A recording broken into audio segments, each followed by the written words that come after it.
Hello दोस्तों, welcome to अपना M education. दोस्तों, एनसीएल भर्ती परीक्षा से जुड़े मोस्ट इंपॉर्टेंट मैथ और रीजनिंग के मोस्ट इंपॉर्टेंट क्वेश्चन लेके फिर से मैं उपस्थित हूँ। तो चलिए शुरू करते हैं। उससे पहले यदि आपने मेरे चैनल को सब्सक्राइब नहीं किया तो सब्सक्राइब कर लीजिए और बेल आइकन के बटन को दबा लीजिए ताकि सभी वीडियो की अपडेट आपको मिलती रहे। तो चलिए शुरू करते हैं। आज का पहला प्रश्न, निम्नलिखित प्रश्न में दिए गए विकल्पों में से संबंधित अक्षर को चुनिए। जिस तरह fs का संबंध ly से है उसी तरह iv का संबंध किससे है दोस्तों, इसका उत्तर दीजिए। तो चलिए आइए देख लेते हैं इसका सॉल्यूशन। दोस्तों f जो हमारा 6 नंबर पे आता है और l जो है 12 नंबर पे, तो इसमें क्या किया है +6। और उसके बाद s 19 नंबर पे, y 25 नंबर पे, तो इसमें भी +6 किया है। तो उसी तरह हम इसमें भी कर देंगे। आई हमारा 9 नंबर पे आता है, 9 में 6 जोड़ेंगे तो कितना हो जाएगा 15। 15 का मतलब हमारा ओ हो गया यहाँ पे। और भी जो है 22 नंबर पे, 22 में 6 जोड़ देंगे तो 28। 28 का मतलब बी। तो हमारा आंसर क्या आ गया दोस्तों, ओ बी। ऑप्शन नंबर ए बिल्कुल सही है। अगला प्रश्न, यदि P का अर्थ है भाग, Q का अर्थ है गुणा, R का अर्थ है प्लस, S का अर्थ है माइनस, तो निम्नलिखित प्रश्न का मान ज्ञात कीजिए। 18Q 12P 4R 5S और 6 बराबर प्रश्नवाचक चिन्ह। प्रश्नवाचक चिन्ह के स्थान पे क्या आएगा दोस्तों, इसका उत्तर दीजिए। तो चलिए आइए देख लेते हैं इसका सॉल्यूशन।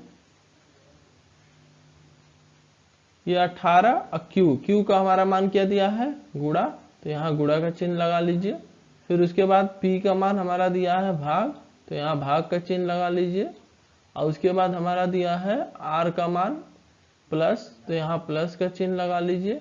और फिर यस का मान दिया है माइनस, तो यहाँ माइनस का चिन्ह लगा दीजिए। बस इसको हल कर लीजिए। तो पहले भाग होता है बोडमास के नियम के हिसाब से, तो भाग लगा लीजिए। 4 3 12, 3 आ गया यहाँ पे। फिर गुणा होता है तो 18 3 54। उसके बाद यहाँ क्या बचा दोस्तों, +5 और फिर ये -6 बराबर प्रश्नवाचक चिन्ह। अब इसको हल कर लीजिए। 54 में 5 जोड़ेंगे तो 59 और 6 घटा देंगे इसमें से तो 53। तो हमारा आंसर क्या आ गया दोस्तों, 53। ऑप्शन नंबर ए बिल्कुल सही है। अगला प्रश्न, यदि 24 बराबर 64, 63 बराबर 324 तथा 32 बराबर 36 और 65 बराबर प्रश्नवाचक चिन्ह। प्रश्नवाचक चिन्ह के स्थान पर क्या आएगा दोस्तों, इसका उत्तर दीजिए। चलिए आइए देख लेते हैं इसका सोल्यूशन। तो देख रहे हैं इसको क्या किया है, 4 दूनी 8 और 8 इन दोनों का गुणा करके और उसके बाद उसका स्क्वायर कर दिया है। 8 8 64, तो ये आ गया यहाँ पे। इसी तरह 6 और 3 का गुणा कर दिया, 6 18 और 18 का स्क्वायर कर दिया है 324। उसी तरह यहाँ देखिए इन दोनों का गुणा कर दिया, 3 दूनी 6 और 6 का स्क्वायर कर लीजिए 36। तो इसी तरह हम इसको भी कर देंगे। इन दोनों का आपस में गुणा कर लीजिए, 6 पंजे 30 और 30 का स्क्वायर क्या होगा 900। ऑप्शन नंबर सी बिल्कुल सही है, 900 आंसर होगा दोस्तों इसका। अगला प्रश्न, 1008 को किस एक अंक वाली संख्या से विभाजित किया जाए कि भागफल एक पूर्ण वर्ग संख्या बन जाए दोस्तों, इसका उत्तर दीजिए। तो चलिए आइए देख लेते हैं इसका सोल्यूशन। इसको हल करने के लिए हम इसका गुणनखंड कर देंगे, बस आसानी से आंसर मिल जाएगा। तो बस 1008 का गुणनखंड कर लेते हैं हम। इसको 2 से डिवाइड कर लीजिए, 2 पंजे 10, 0, 2 चौको 8, 2 से 2 दूनी 4, 2 पंजे 10, 2 दूनी 4, फिर 2 से 2 एकम 2, 2 दूनी 4, 2 छक्के 12, फिर 2 से 2 छक्के 12, 2 तिहाई 6, फिर 3 से 3 दूनी 6, 3 एकम 3, फिर 3 से 3 सते 21, फिर 7 से 7 एकम 7। दोस्तों वर्ग संख्या हमको निकालना है, तो जिसका जिसका जोड़ा बने उसको छोड़ दीजिए। इसका जोड़ा बना, इसका बना, इसका बना, और जिसका जोड़ा नहीं बना बस उससे डिवाइड कर दीजिए, इसका आंसर आ जाएगा। तो 7 से जोड़ा नहीं बना, 7 से हम भाग देंगे तो वो संख्या पूर्ण वर्ग बन जाएगा बस। तो हमारा आंसर क्या हो गया, ऑप्शन नंबर डी। अगला प्रश्न, 4 sin square theta plus 5 cos square theta का न्यूनतम मान क्या होगा दोस्तों, इसका उत्तर दीजिए। तो चलिए आइए देख लेते हैं इसका solution. 4 sine square theta plus, इसको हम 5 को लिख सकते हैं 4 cos square theta plus cos square theta.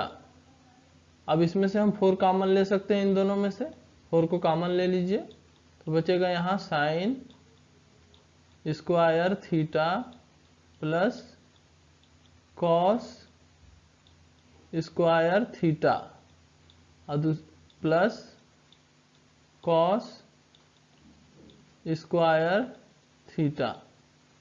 बस इसको हल कर लीजिए आगे। Sine square theta plus cos square theta का मान होता है 1, तो इस ब्रैकेट की जगह हमारा 1 आ गया, प्लस कॉस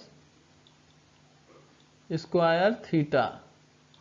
अब इसका गुणा कर लीजिए, 4 एकम 4 प्लस कॉस स्क्वायर थीटा का जो न्यूनतम मान होता है दोस्तों वो 0 होता है, तो यहाँ 0 रख लीजिए। अब 4 में 0 जोड़ देंगे तो हमारा कितना आंसर आ जाएगा दोस्तों 4। ऑप्शन नंबर ए बिल्कुल सही है। अगला प्रश्न, दो संख्याओं का लसाअ 84 है। यदि उन संख्याओं का अनुपात 1:4 हो तो इसमें से बड़ी संख्या कौन सी है दोस्तों, इसका उत्तर दीजिए। तो चलिए आइए देख लेते हैं इसका सलूशन। माना वो संख्याएं बराबर, पहली संख्या हमारी x हो गई और दूसरी 4x। अब क्या बोल रहा है, दोनों संख्याओं का लसाअ दिया हुआ है, तो इसका लसाअ क्या होगा दोस्तों 4x बराबर, लसाअ दिया हुआ हमको 84, हमारा इससे लसाअ निकल गया 4x और हमको पहले से लसाअ दिया हुआ 84, इसको बराबर दिखा सकते हैं, फिर इसको काट लीजिए, 4 एकम 4, 4 दूनी 8, 4 एकम 4, x का मान क्या आ गया दोस्तों 21। तो हमारा क्या पूछा है इसमें बड़ी संख्या, तो बड़ी संख्या कौन सी है 4x, तो बस x का मान यहाँ रख लीजिए, 4 के बगल में x का मान है 21, तो 21 चौको 84। हमारा आंसर क्या आ गया दोस्तों, बड़ी संख्या जो है 84। ऑप्शन नंबर सी बिल्कुल सही है। अगला प्रश्न, वह छोटी संख्या जिसमें 5 जोड़ने पर प्राप्त संख्या 24, 32, 36 तथा 54 में से प्रत्येक से विभाजित हो, वह कौन सी संख्या है दोस्तों, इसका उत्तर दीजिए। तो चलिए आइए देख लेते हैं इसका सलूशन। इसका गुणनखंड निकाल लीजिए, बस आंसर आसानी से आ जाएगा। 24, 32, 36, 54। बस इसको 2 से अब कटाते हैं, 2 से 2 कम 2, 2 दूनी 4, 2 कम 2, 2 छक्के 12, 2 कम 2, 2 आठे 16, फिर 2 दूनी 4, 2 सत्ते 14, फिर 2 से 2 छक्के 12, 2 आठे 16, 2 नौ 18, फिर 27, नहीं कटेगा उतार लेंगे, फिर 2 से 2 तिहाई 6, 2 चौको 8, 9, 27, फिर ये देखिए इसमें 2 से कोई कटने वाला नहीं है, केवल 4 बचा है, 4 से डायरेक्ट कटा लीजिए, 4 एकम 4, 9, 27, फिर 3 से कटा लीजिए, 3 एकम 3, 1, 3 तरीके 9, 3 9 27, फिर 3 से 1, 3 एकम 3, 3 तरीके 9, फिर 3 से 1, 1, 1, 1, कट गया सब। अब बस इसको हल कर लीजिए, आसानी से आपका आंसर आ जाएगा। तो आपको क्या बोला है, 54 में से प्रत्येक से विभाजित हो जाए वह छोटी छोटी संख्या, ठीक है दोस्तों। तो इसका गुणा कर लीजिए, पहले 2 दूनी के 4, 4 दूनी 8, 8 चौको 32 और 32 तिया 96 और 96 में 3 तरीके 9, 9 से गुणा कर लीजिए, 96 गुणे 9, 9 छक्के 54 के 4 हासिल 5, 99 81, 5 86, 864। क्या बोला है कि वह छोटी छोटी संख्या जिसमें 5 जोड़ने पर प्राप्त, जब भी जोड़ने के लिए बोले तो उसमें से 5 घटा दीजिए। तो 864 में से 5 घटा देंगे तो हमारा क्या आंसर आ जाएगा 859। हमारा आंसर जो है ऑप्शन नंबर बी बिल्कुल सही है, 859। और जब जोड़ने के लिए बोलता है तो घटा देंगे, और घटाने के लिए बोलता है तो जोड़ देंगे, बस यही आंसर होता है इसका। अगला प्रश्न, एक डी व्यास वाले पाइप के टैंक को खाली करने में 40 मिनट लगते हैं, तो 2D व्यास वाले पाइप के टैंक को खाली करने में कितना समय लगेगा दोस्तों, इसका उत्तर दीजिए। तो चलिए आइए देख लेते हैं इसका सॉल्यूशन। इस तरह के प्रश्नों को हल करने के लिए बस एक छोटा सा फार्मूला याद रखिए, बहुत आसानी से ये हल हो जाता है। करनी में T1 बटे में T2 बराबर D2 बटे में D1। बस इसको हल कर लीजिए, इसी पे आंसर आपका आ जाएगा। अब आपको क्या दिया हुआ है, D1 की जगह D दिया हुआ है तो हम D लिख लेंगे, और उसके बाद D2 की जगह केवल 2D दिया है तो वहाँ 2D लिख लेंगे, और T1 की जगह हमारा क्या दिया है, पहला टैंक जो है 40 मिनट और दूसरे का नहीं दिया है, दूसरे का हम निकाल लेंगे। ठीक है, तो बस आप रख लीजिए मान, T1 का मान कितना दिया है 40, इसके बटे में T2 का मान नहीं दिया है, यही रहने देंगे, और ये करनी है उधर जाएगा तो स्क्वायर हो जाएगा बराबर, और D1 का मान रख लीजिए D2 का मान हमारा कितना दिया हुआ है 2D,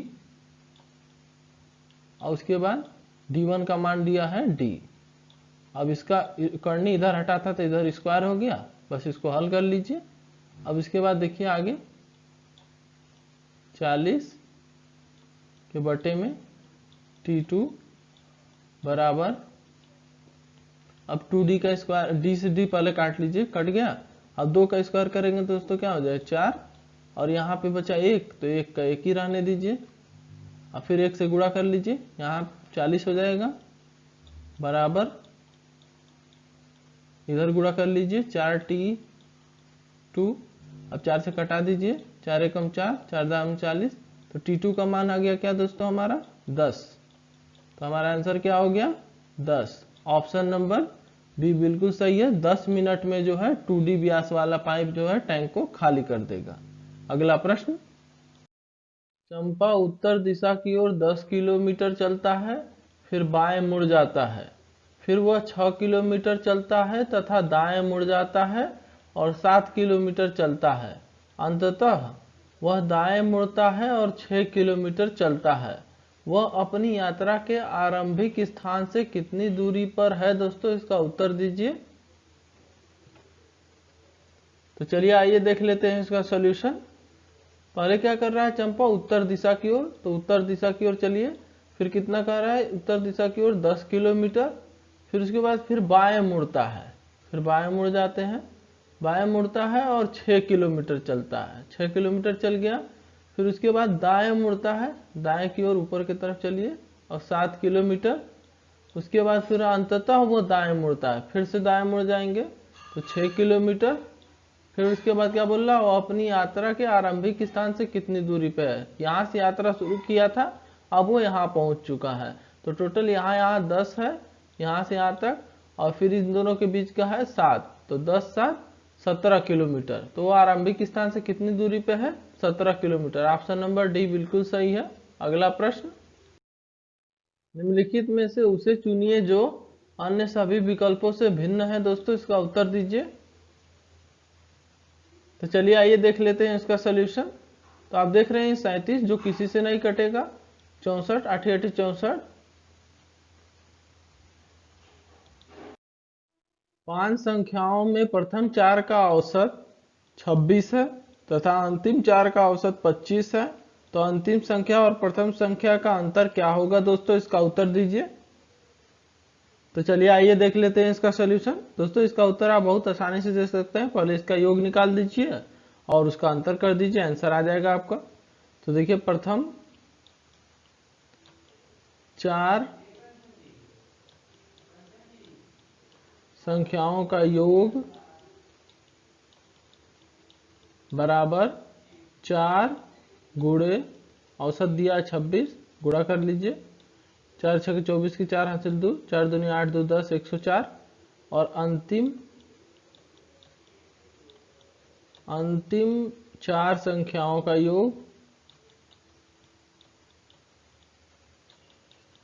योग बराबर 4 गुणे उनका औसत कितना दिया है 25, यहाँ पे दिया है 25 से गुणा कर लीजिए, 25 चौको 100। तो अब दोनों संख्याओं में अंतर निकाल लीजिए, प्रथम 4 का ये है और अंतिम 4 का ये है, इससे निकाल लेंगे तो दोनों संख्याओं के बीच का अंतर आ जाएगा।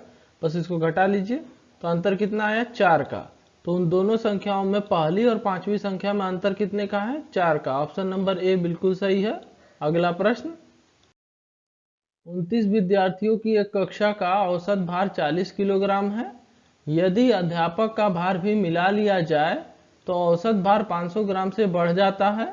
तो अध्यापक का भार ज्ञात करो। दोस्तों अध्यापक का भार क्या होगा, इसका उत्तर दीजिए। तो चलिए आइए देख लेते हैं इसका सोल्यूशन। 29 विद्यार्थी हैं जिनका औसत भार जो है 40 केजी है। तो गुणा कर लेंगे, टोटल भार निकल जाएगा। 9 चौक 36, 6 हासिल 3, 4 दूनी 8, 3 11, 0 1160।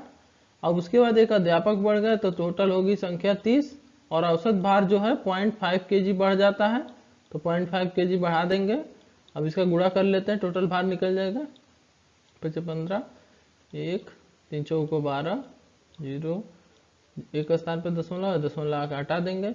1215, 1160 में से 1215 को घटा लेंगे। 1215 से घटा लेते हैं 1160, तो वही हमारा आंसर हो जाएगा 5 और 11 में से 6 गया तो 5, 0, तो 55 केजी। तो अध्यापक का भार कितना आ गया दोस्तों 55 किलोग्राम, जो कि हमारा आंसर बिल्कुल सही है। अगला प्रश्न, ए बी सी के वेतन 1:3:4 के अनुपात में है। यदि वेतन में क्रमशः 5%, 10% और 15% की वृद्धि की जाए तो बढ़े हुए वेतन किस अनुपात में होंगे दोस्तों, इसका उत्तर दीजिए। तो चलिए आइए देख लेते हैं इसका सोल्यूशन। तो क्या कह रहा है, पहले इसका भार 1 है, दूसरे वाले का 3 है और तीसरे वाले का 4 है। तो अब इसमें क्या कर रहा है 5% बढ़ जाए। तो पहले का तो कितना हो गया 105%। पहले 100 था मान लीजिए, तो 5% बढ़ गया तो 105। और दूसरे का जो है 10% यानी 110। और तीसरे का जो है वो कितना बढ़ा है 115%। बस इसको काट लीजिए, तीनों के बीच का अनुपात आ जाएगा। 100 से 100, तीनों में का 100 कट गया। फिर 5 से कटा लेते हैं, 5 दूनी 10, 5 3 15, 5 दूनी 10, 5 दूनी 10, फिर 5 दूनी 10, 5 एकम 5। तो क्या आ गया दोस्तों यहाँ पे 21 अनुपाते 22 3 66 अनुपाते फिर 23 चौको 92। तो हमारा आंसर क्या आ गया 21 अनुपाते 66 अनुपाते 92, जो कि ऑप्शन नंबर बी से मैच कर रहा है। ऑप्शन नंबर बी बिल्कुल सही है। अगला प्रश्न, नीचे एक अनुक्रम दिया गया है जिसमें एक पद लुप्त है। दिए गए विकल्पों में से वह सही विकल्प चुनिए। प्रश्नवाचक चिन्ह के स्थान पे क्या आएगा दोस्तों, इसका उत्तर दीजिए। तो चलिए आइए देख लेते हैं इसका सोल्यूशन। जो बी है 2 नंबर पे आता है। 2 के बाद यह क्या लिखा है दोस्तों 4 नंबर पे डी, यानी +2 कर लिया है यहाँ पे। फिर डी के बाद F4 6 नंबर पे आता है, इसमें भी 2 प्लस कर दिया है। तो इसी तरह 2 प्लस किया है तो हम आगे बढ़ेंगे 2 प्लस करके, +2, तो 6 में 2 प्लस करेंगे तो 8, 8 का मतलब H हो गया हमारा। फिर अगला देखिए M 13 नंबर पे, N 14 नंबर पे, O 15 नंबर पे, एक एक बढ़ा रहा है। तो हम इसके बाद एक नंबर बढ़ा देंगे 16, 16 का मतलब हमारा P। फिर अगला देख लीजिए Y जो हमारा 25 नंबर पे आता है और W 23 नंबर पे। तो इसमें क्या कर रहा है 2 माइनस कर रहा है, तो हम भी 2 माइनस अगले वाले में देखते हैं। फिर W के बाद U लिखा है, तो U जो हमारा 21 नंबर पे, W 23, तो इसमें भी -2 कर रहा है दोस्तों।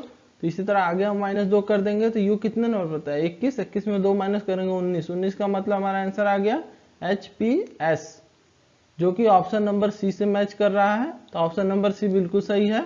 अगला प्रश्न, 38 मीटर और 58 मीटर ऊंची 2 इमारतों के शीर्ष की बीच की दूरी 52 मीटर है। दोनों इमारतों के बीच की दूरी क्या होगी दोस्तों, इसका उत्तर दीजिए। तो चलिए आइए देख लेते हैं इसका सोल्यूशन। क्या कर रहा है 38 मीटर और दूसरी जो इमारत है वो 58 मीटर और इन दोनों के शीर्षों के बीच की दूरी कितना दिया हुआ है 52 मीटर। तो क्या पूछ रहा है दोनों इमारतों के बीच की दूरी, यानी हमें क्या आधार ज्ञात करना है। तो हमारे पास कर्ण दिया हुआ है दोस्तों और उसके बाद हम यहाँ से लंब निकाल लेंगे। 38 में से 58 को घटा देंगे तो इसकी दूरी पता चल जाएगी 20। तो लंब निकल गया। अब हम आधार को निकाल लेंगे, वही इन दोनों के बीच की दूरी होगी। पाइथागोरस प्रमेय लगा लेते हैं।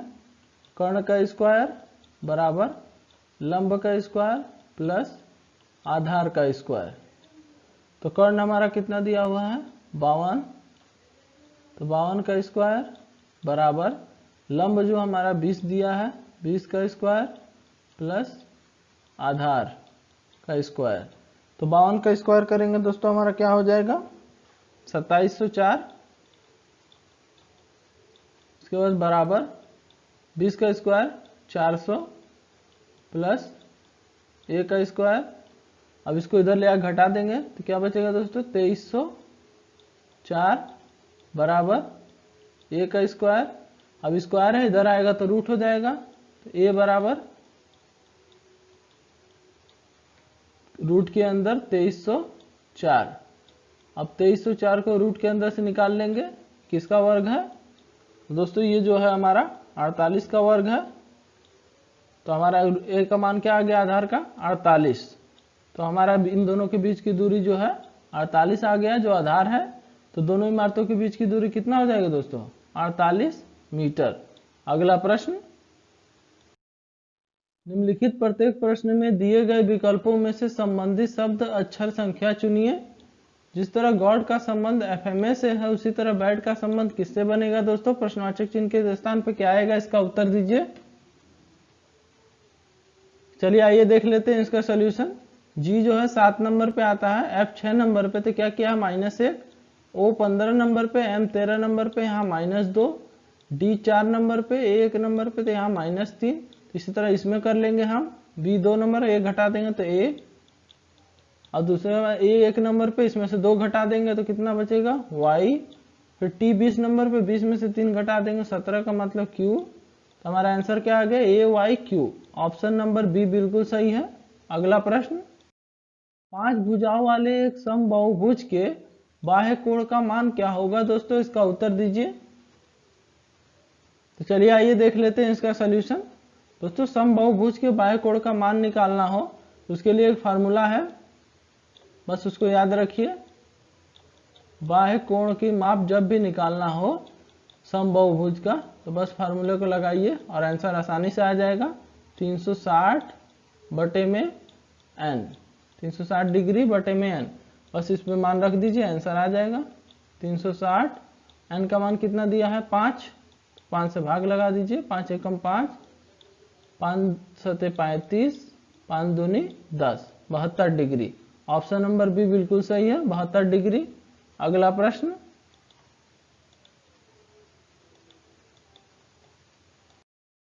निम्नलिखित प्रश्न में उस शब्द का चयन करें जो दिए गए शब्द के अक्षरों का प्रयोग करके नहीं बनाया जा सकता। दोस्तों इसका उत्तर दीजिए। तो चलिए आइए देख लेते हैं इसका सॉल्यूशन। इसमें क्या दिया है जी ए एम ई, तो जी ए एम ई ये अक्षर मिल गया, यानी ये तो बनाया जा सकता है। अगला देखिए टी ई ए एम, तो टी ई ए एम ये भी बनाया जा सकता है। एम ए एन ए जी ई ये भी बनाया जा सकता है दोस्तों। अगला देखिए एस ए, तो एस तो इसमें हमको कहीं नहीं दिख रहा है, इसका मतलब ये नहीं बनाया जा सकता, इसलिए हमारा आंसर क्या होगा ऑप्शन नंबर डी, जो कि इससे नहीं बनाया जा सकता। अगला प्रश्न, सलील एक पंक्ति में शीर्ष से 7वां और नीचे से 10वां है, तो पंक्ति में कुल कितने लोग हैं दोस्तों, इसका उत्तर दीजिए। तो चलिए आइए देख लेते हैं इसका सोल्यूशन। दोस्तों इसको हल करने के लिए बस एक छोटा सा फार्मूला याद रखिए, फर्स्ट प्लस लास्ट -1 बराबर टोटल। बस फर्स्ट मतलब शुरुआत से 7वें स्थान पे है और अंतिम मतलब नीचे से या अंतिम से 10वें स्थान पे है, -1 बराबर टोटल। 10 से 17, 17 में से 1 गया तो 16, तो टोटल बच्चे कितने हैं उसमें दोस्तों 16। तो ये ऑप्शन नंबर सी बिल्कुल सही है 16। अगला प्रश्न, अमित वर्तमान में वैभव से 5 वर्ष बड़ा है, 4 वर्ष बाद उनकी आयु का अनुपात 5:4 होगा। वर्तमान में अमित की आयु क्या है दोस्तों, इसका उत्तर दीजिए। तो चलिए आइए देख लेते हैं इसका सॉल्यूशन। तो मानते हैं वैभव की जो है वर्तमान आयु x वर्ष, तो उसी तरह अमित की जो है वर्तमान आयु जो हो जाएगी, अमित की वर्तमान आयु जो है वो हो जाएगी x + 5। अब क्या बोल रहा है 4 वर्ष बाद, तो x + 5 जो है अमित की आयु और वैभव की x है, और 4 वर्ष बाद तो दोनों में 4 वर्ष जोड़ देंगे, क्या हो जाएगा अनुपात 5:4। बस इसको हल कर लीजिए, x का मान निकल जाएगा। तो ये 5 4 9, इसको प्लस कर लीजिए, दोनों को मिला के यहाँ 9 हो गया। अब गुणा कर लीजिए, 4x + 9 चौको 36 बराबर से कर लीजिए 5x + 5 चौको 20। अब इसको इधर ला दीजिए, यहाँ क्या बचा -x बराबर, ये उधर जाएगा तो -16, तो माइनस से माइनस कट गया। x का मान क्या आ गया दोस्तों 16 वर्ष।